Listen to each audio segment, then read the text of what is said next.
Tenang, rezeki mah udah ada yang ngatur. Santai aja. Yang penting mah kita udah usaha semaksimal mungkin. Gens percaya nggak sih sama konsep rezeki yang kayak gitu? Tapi gimana ceritanya kalau orang itu udah berusaha semaksimal mungkin, tahu-taunya rezekinya diambil sama orang lain begitu aja. Ini gue nggak lagi ngomongin tentang orang ya. Ini tuh ada kaitannya sama negara kita sendiri. Jadi gini, sampai sekarang Indonesia itu masih dikeroyok negara-negara maju di WTO.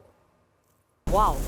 Dikeroyok? Nggak kok, gue nggak lagi lebay. Semua ini berawal dari larangan ekspor nikel Indonesia. Nah, gara-gara ini, banyak negara-negara maju, khususnya negara Eropa yang kehilangan pasokan nikelnya. Negara Eropa sampai kalang kabut gara-gara kekurangan bahan baku. Dan ini nggak main-main loh. Ribut-ribut ini udah sampai berjalan 2 tahun dan sampai sekarang belum ada penyelesaiannya. Lo pasti penasaran kan? Nah, di episode kali ini, gue bakal bahas gimana konflik ini bisa terjadi. Yuk, kita bahas.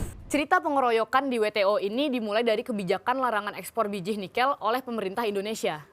Jadi nggak ada lagi tuh biji nikel dari Indonesia yang dijual ke negara lain. Nah, melihat hal itu, Uni Eropa langsung heboh dong. Mereka nggak terima kalau Indonesia ngebuat larangan ekspor gitu aja. Ya wajar-wajar aja sih kalau misalnya mereka marah. Karena untuk ngebangun industri baja dan besinya aja, mereka itu bener-bener bergantung banget sama pasukan nikel di Indonesia. Coba kalian bayangin deh, 52% cadangan nikel dunia itu ada di Indonesia. Nah, kalau biji nikel ini ditahan, ya mereka mau bangun apa lagi? Ya mereka nggak bisa terima gitu aja dong. Dan akhirnya Indonesia malah digugat ke WTO. Dan hasilnya kayak yang udah diduga-duga. Indonesia akhirnya harus kalah di hadapan raksasa besar Eropa. Indonesia dinyatakan bersalah karena dibilang udah ngelanggar aturan WTO tentang larangan pembatasan ekspor dan impor. Tapi, again, pemerintah Indonesia nggak mau terima gitu aja. Di akhir tahun lalu, kita udah mulai nih ngajuin banding putusan. Bahkan Pak Jokowi aja tuh udah ngewanti-wanti sebenarnya. Jangan takut sama Eropa. Tapi setelah gue pikir-pikir lebih jauh, apa yang dilakukan oleh Indonesia ini udah cukup make sense. Oke lah, sebagai anggota WTO, mungkin kita udah salah karena ngelanggar aturan. Tapi apa yang dilakukan negara-negara Eropa itu belum tentu benar juga. Hanya karena kita salah, belum tentu mereka itu lebih benar. Dan maksud gue tuh kayak gini, gue pengen ngajak gen semua berpikir untuk lebih jauh, lebih dalam, dan lebih jernih.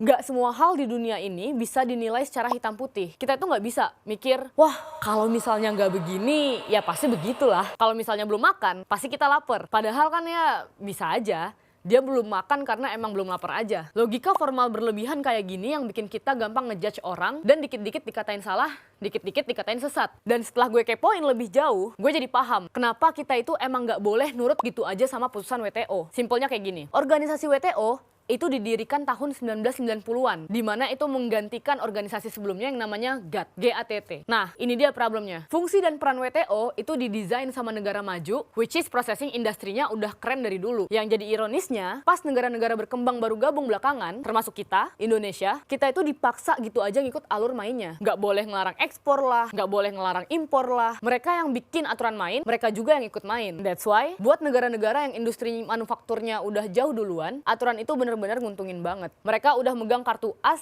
yang ngejamin kecukupan pasokan bahan bakunya. Dengan model toxic relationship-nya kayak gini, negara berkembang itu akhirnya jadi kesulitan buat ngembangin industri manufakturnya sendiri. Jadi wajar aja kalau misalnya Pak Jokowi itu sampai ngewanti-wanti supaya Indonesia jangan jadi sapi perah lagi. Lo bisa bayangin, Gen? Sejak kita ngelarang ekspor nikel aja, nilai nikel Indonesia itu melejit sampai 418 triliun. And that's fantastic. Dan yang cukup beruntungnya, Indonesia itu juga jadi punya waktu buat ngembangin hilirisasi industrinya. Dan kalau misalnya ngelihat dari sisi ini, gue ngerasa, langkah Indonesia itu udah cukup tepat. Gue nggak tahu pasti sih. Tapi mungkin tanpa kita ngambil langkah seberani ini, kita perlu waktu ratusan tahun buat bikin industri kita lebih maju. Nah, kalau menurut lo gimana, Gen? Kalian setuju nggak kalau kita mulai berhenti ekspor bahan mentah dan mulai ngembangin industri manufaktur sendiri? Tumpahin opini Gens di kolom komentar ya.